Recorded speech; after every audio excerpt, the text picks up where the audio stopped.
Hey, you're watching Alexa. Welcome back to my channel. In today's video, we're doing the THOSE Eyeshadows update for April.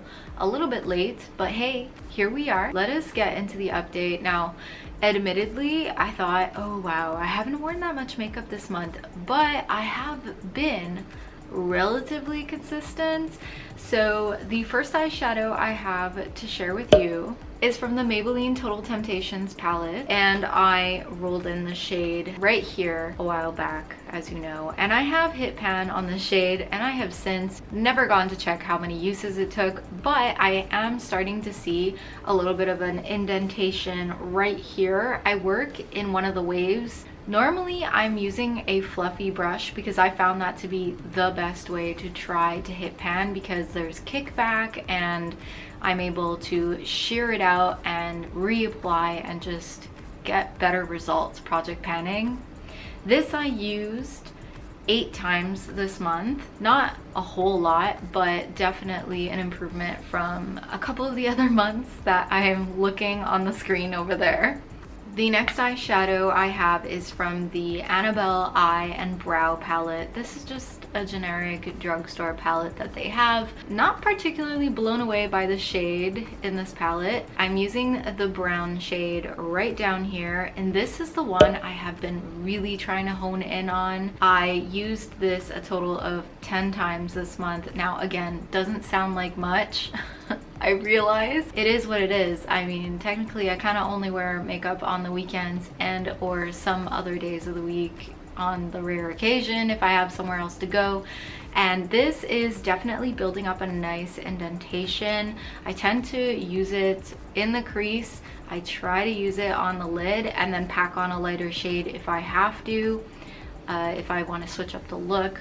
It would be good under the Urban Decay half-baked that I have in here, but I tend to focus on 2 shades in my roster more than any of the other ones, because then I can get them out sooner. That's how it worked out for me with Urban Decay Skimp anyways.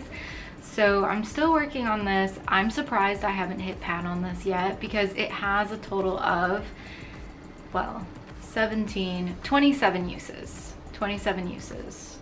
Come on now, what's going on? The last 2 shades I have are both from Beauty Bay. One is from their Wilderness palette, and it is the shade Moss, which is down here.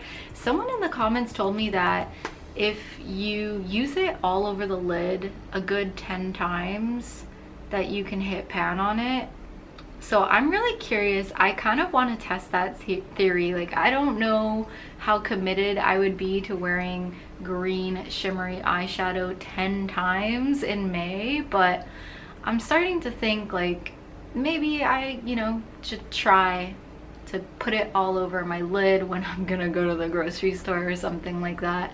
Let me know in the comments if you have experience trying to hit pan on this guy. I have only used it once, admittedly, so sorry. It is the truth. The next eyeshadow that I have is from the Beauty Bay Age of Opulence palette, and it is the shade that I am wearing on my lids today, and it's Crush, which is another one of those very shimmery shades. Now this one all over the lid, which I am wearing all over the lid now, is okay if I pop in some kind of a transition shade and just kind of buff out the edges. Not so bad. Maybe I could get in more uses. Maybe I should just stop being so reluctant with the shimmery shades. But I think as you get older, you kind of like drift away from sparkles. I'm less inclined to use sparkles. Sometimes I feel like it gets a little bit messy. Like they travel around the face and highlight areas you don't want to see. I don't want to emphasize. That I used 2 times, and I have 5, 2, and 2. So only 9 total uses since rolling it into the project. Eek. Don't shoot me. Then I have, of course, the Urban Decay Naked palette. I can't believe how old this is. Like, let's not talk about that, like not think about that at all. I'm wearing Half Baked on my lid now. Mind you, I have this eyeshadow like maybe 3 times in my collection, because you know how Urban Decay used to always repeat shades? Yeah, So I'm wearing it under Crush right now on my lid. I've used this 3 times, so not as bad as I thought. I'm actually kind of surprised. 3 times. One of the times was today though, so I'm cheating a little bit, but it's fine. It's fine. You don't tell anyone, okay? And just for poops and giggles, I decided, even though I'm not doing monthly updates to Partners in Cream, I wanted to share this with you guys anyways. So I am still using the Elizabeth Arden Ceramide Cream Blush, and you can see that really nice dip in there. Yeah, girl. I'm trying to get it. It's really tough though. I don't know if I'm gonna hit pan on this. I kept saying like, oh, maybe I'm gonna switch it out for another one of my cream blushes, and it just hasn't happened yet. I haven't done it. I haven't bit the bullet. It's not my favorite color though. I mean, I'm wearing it now lightly, mind you. The other thing that I have that I'm really proud of is the matte cream color base in Shell. Like, look at that dip. I'm still using it. I haven't dipped into my other cream highlights, and I still want to do a cream highlight collection video or something, just to kind of archive some things in my collection before they end up getting decluttered, or maybe they'll just end up being decluttered. I don't know. And then last but not least, I have this little thing, which is just unrecognizable. It is the Tarte Lip Surgeon lip tint doodad, and it really is only like a couple of finger dips to being finished, and I'm really happy about that.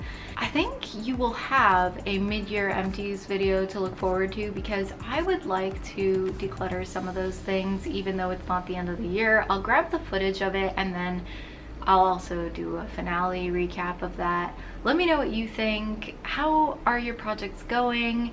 And if you are so inclined, definitely check out my previous video up on the screen, and I will see you in the next one. Bye!